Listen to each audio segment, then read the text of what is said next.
Romans chapter 13, verse 10, and we're considering this verse. Love does no wrong to a neighbour, therefore love is the fulfilling of the law. In a modern version it says this, it offers this translation: no one who loves others will harm them, so love is all that law demands. And this verse explains the list that has preceded it in verse 9. You shall not commit murder, you shall not commit adultery, you shall not steal, you shall not covet.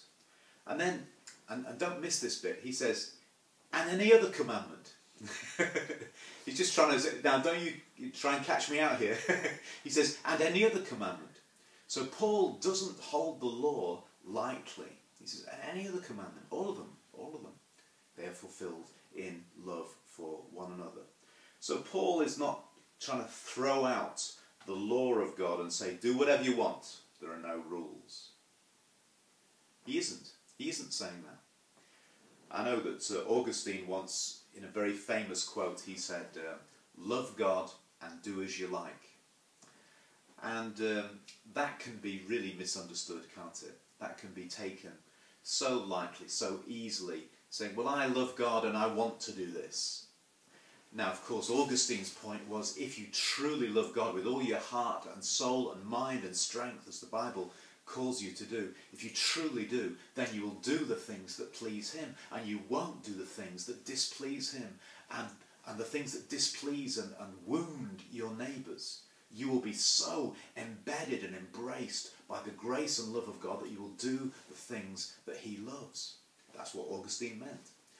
But we can easily just take the little tagline, love God and do as you like. And basically we say, I'm going to do as I like, and I'm sure God will still like me anyway. And it's just not good enough. And in those terms, Paul is bringing the law in and saying, this is the way you live. But instead of being something that is forced upon you from the outside, it is something that is being expressed through you on the inside because of the change that's gone on when his love, his light came into my darkness and transformed the whole room. So don't overlook that. And any other commandment. He's not saying do whatever you want. He needs to establish the truth underneath God's law by showing us that God's moral law teaches us what God himself looked like. You ever thought about this? The Ten Commandments are the character of God. They're the moral character of God. It's expressed in 10 short statements. This is what I am like. And it's really, if you stop thinking of it as a lesson plan, somebody's saying, right, number 1, you've got to do this. Number 2, you've got to do this. Let's have an illustration. Number 3, you've got to do this.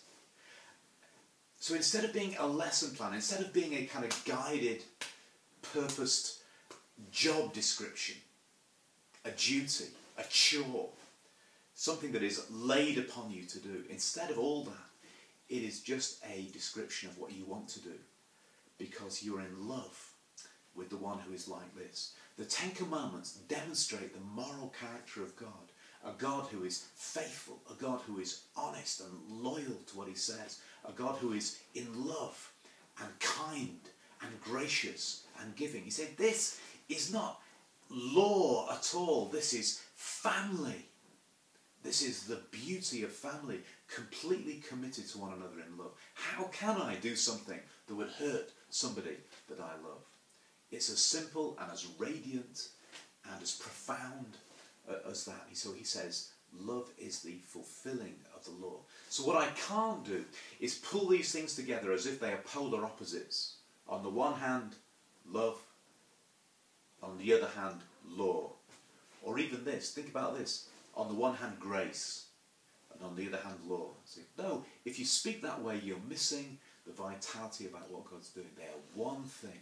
And the one thing is the life of God, expressed in the person and work of Jesus, in his teaching, in his miracles, in his death, in his resurrection, in the coming of his Spirit into his disciples, into his explosion into our lives.